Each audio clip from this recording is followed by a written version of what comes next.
नमस्कार दोस्तों, स्वागत है हमारे YouTube चैनल टू वर्ल्ड पर।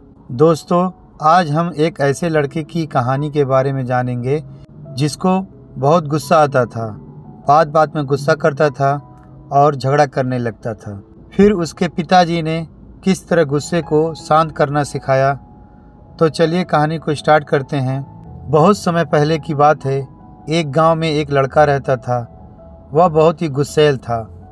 छोटी छोटी बात पर अपना आपा खो बैठता था और लोगों को भला बुरा कह देता। उसकी इस आदत से परेशान होकर एक दिन उसके पिता ने उसे कील से भरा हुआ एक थैला दिया और कहा कि अब जब भी तुम्हें गुस्सा आए तो तुम इस थैले में से एक कील निकालना और बाड़े में ठोक देना। पहले दिन उस लड़के को 40 बार गुस्सा आया और इतनी ही कीलें बाड़े में ठोक दी। पर धीरे धीरे कीलों की संख्या घटने लगी। उसे लगने लगा कि कीलें ठोकने में इतनी मेहनत करने से अच्छा है कि अपने क्रोध पर काबू किया जाए। और अगले कुछ हफ्तों में उसने अपने गुस्से पर बहुत हद तक काबू करना सीख लिया। और एक दिन ऐसा आया कि उस लड़के ने पूरे दिन में एक बार भी अपना टेम्पर नहीं लॉस किया। जब उसने अपने पिताजी को यह बात बताई तो उन्होंने फिर उसे एक काम दे दिया। उन्होंने कहा कि अब हर उस दिन जिस दिन तुम एक बार भी गुस्सा ना करो, इस बाड़े से एक कील निकाल देना।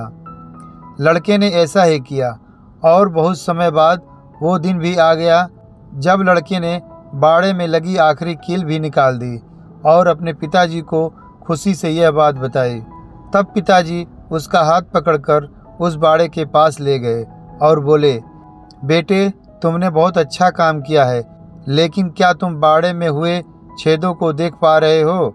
अब वो बाड़ा कभी भी वैसा नहीं रह सकता जैसा वो पहले था। जब तुम क्रोध में कुछ कहते हो तो वो शब्द भी इसी तरह सामने वाले व्यक्ति पर गहरे घाव छोड़ जाते हैं।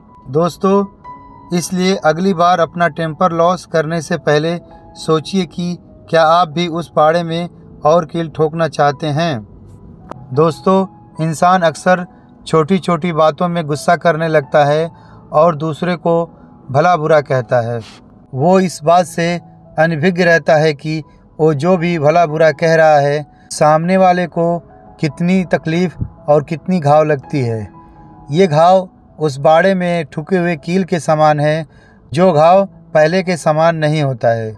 दोस्तों, गुस्सा आए तो सब्र और धैर्य से काम लें तो आप इस पाप से बच सकते हैं। दोस्तों, कहानी आपको कैसी लगी कमेंट करना, और प्लीज़ कहानी अच्छी लगी तो एक लाइक और एक सब्सक्राइब भी कर देना, क्योंकि आपके एक लाइक और सब्सक्राइब से मुझे हौसला मिलता है। धन्यवाद।